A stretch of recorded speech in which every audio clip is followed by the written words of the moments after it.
Bueno, continuando con el tema, soy la estudiante Alvarado Rengifo Paola Andrea.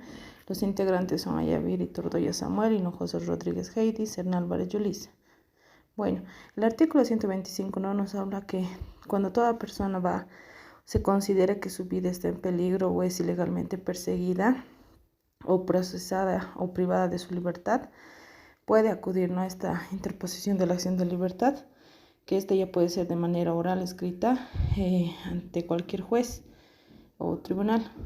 Bueno, también el artículo 126 nos habla, ¿no?, que la autoridad judicial es la que va a señalar de inmediato la hora de la audiencia pública, la cual va a tener en lugar de 24 horas, ¿no?, interpuestas la acción, y dispondrá la persona accionante que va a conducir su presencia, ¿no? Con dicha orden se va a practicar la citación personal o por cédula. La acción también dice, ¿no?, que en ningún caso puede suspenderse la audiencia, que también nos habla de los conocidos, ya que una vez se han conocido los antecedentes y oídos los alegatos, la autoridad judicial está obligada y bajo responsabilidad de dictar sentencia, ¿no? La sentencia también puede ordenar la tutela de la vida y la restitución del derecho a la libertad, ¿no?, y la reparación de los efectos legales.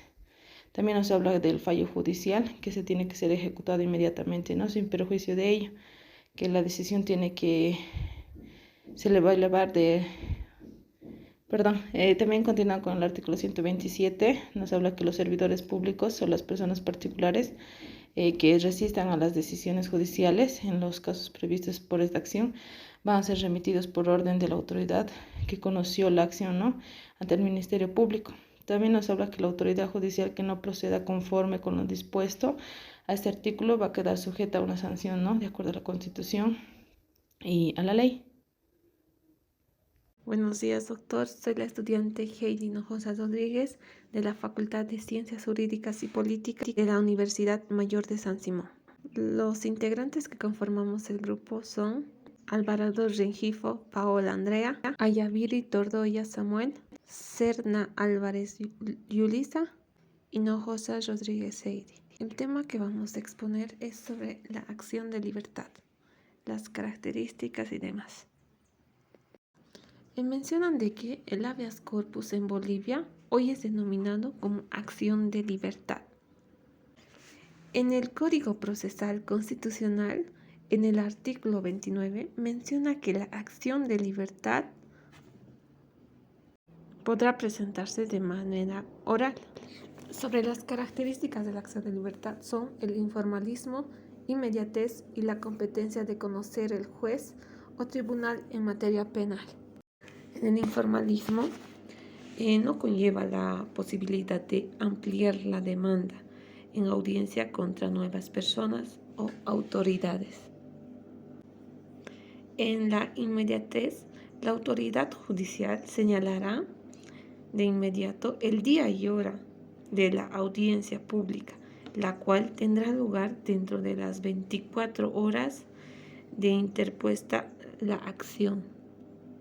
Y en las competencias de conocer el juez o tribunal en materia penal, menciona de que los jueces de instrucción de turno en lo penal de las capitales tienen competencia para conocer y tramitar las acciones de libertad que deben celebrarse los días sábado, domingo o feriado. En la acción de libertad también menciona de que los accionantes denunciaron que la consecuencia de una denuncia formulada contra ellos por delitos de estafa, falsedad material y uso de instrumentos falsificados se constituyeron en las oficinas de las unidades de solución temprana, que es dependientemente de la Fiscalía Departamental de La Paz, al objeto de presentar sus declaraciones informativas. Sin embargo, luego de presentar las mismas, el fiscal demandado dispuso de su aprehensión sin que ocurran los presupuestos establecidos en el artículo 226, actuando además sin competencia porque dirigió una investigación atribuido a un fiscal de división considerando lesionados su derecho a la libertad personal, poniendo su inmediata libertad.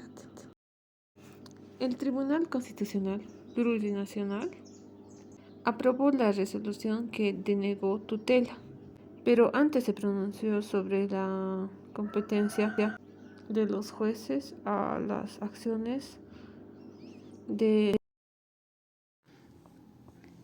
acción de cumplimiento.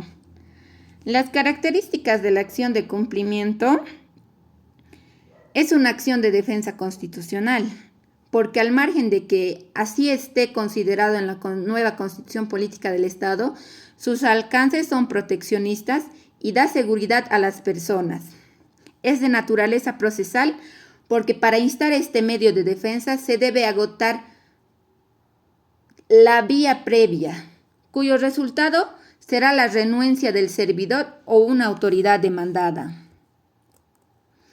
Es de procedimiento sumarísimo porque la forma de inicio y la conclusión del proceso tiene plazos muy breves y se decide en una sola audiencia. Viene a ser una subespecie de amparo, pues amparo sería un término genérico que cubre el derecho de exigir el cumplimiento de la ley y de los actos administrativos. Esta se aplica contra autoridades y funcionarios públicos y en otros países contra particulares. Antes de plantear esta acción de cumplimiento, debe agotarse todos los reclamos o procedimientos comunes. El objeto de la acción de cumplimiento es el cumplimiento de las obligaciones o deberes omitidos por funcionarios o autoridades públicas. Lograr en su caso el resarcimiento del daño civil ocasionado.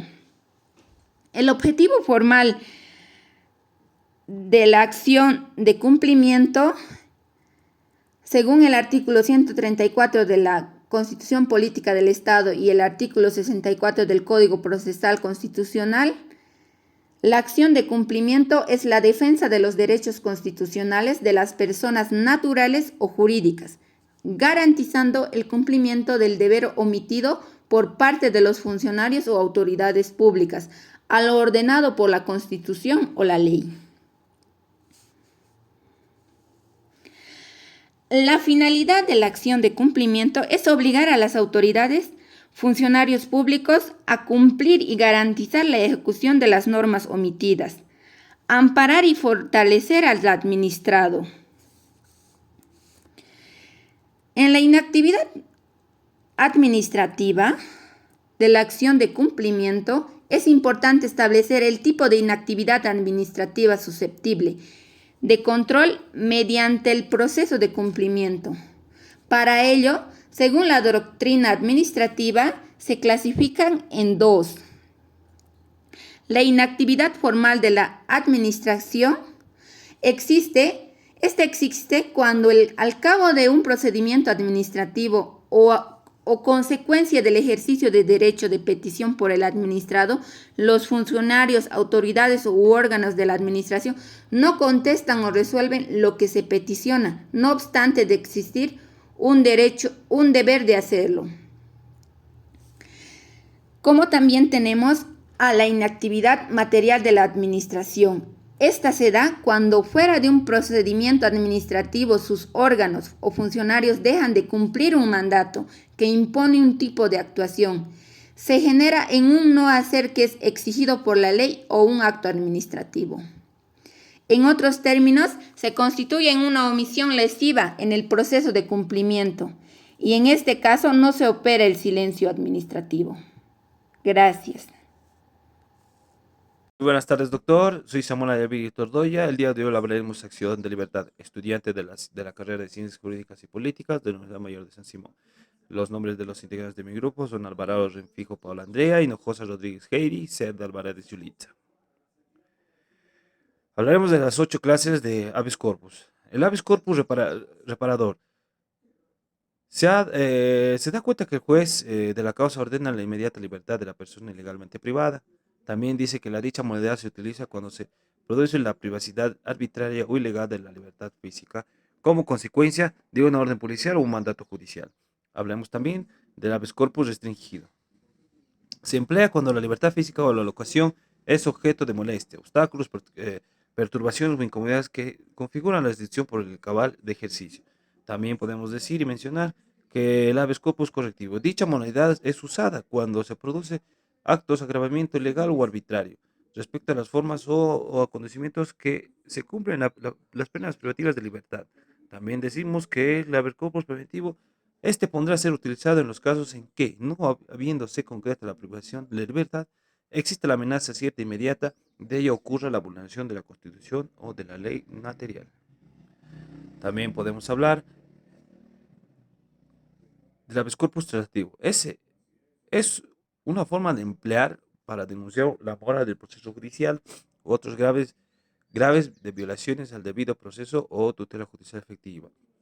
El habeas corpus instructivo. Esta modalidad podrá ser utilizada cuando sea posible ubicar el paradero persona detenida o desaparecida. El habeas corpus normativo. Este tiene como objeto que tales situaciones no se repitan en el futuro, que en el particular caso del accidentado. Habeas corpus conexo. Un abogado defensor o cumplimiento aclara de conocer con propiedad contra uno mismo o contra el cónyuge. Esto podemos decir que se refiere a la privación o restricción en sí la libertad física o la locución, guardado grado razonable el vínculo o enlace con este. Agradecer, doctor, a todo mi grupo, doctor. Muchísimas gracias por toda la dedicación y el ímpetu que le pone en cada clase, doctor. Gracias por sus enseñanzas éticas y morales. Agradezco a todos, doctor. Muchísimas gracias. Soy Samuel Ayaví Tordoya. Hasta luego. Gracias.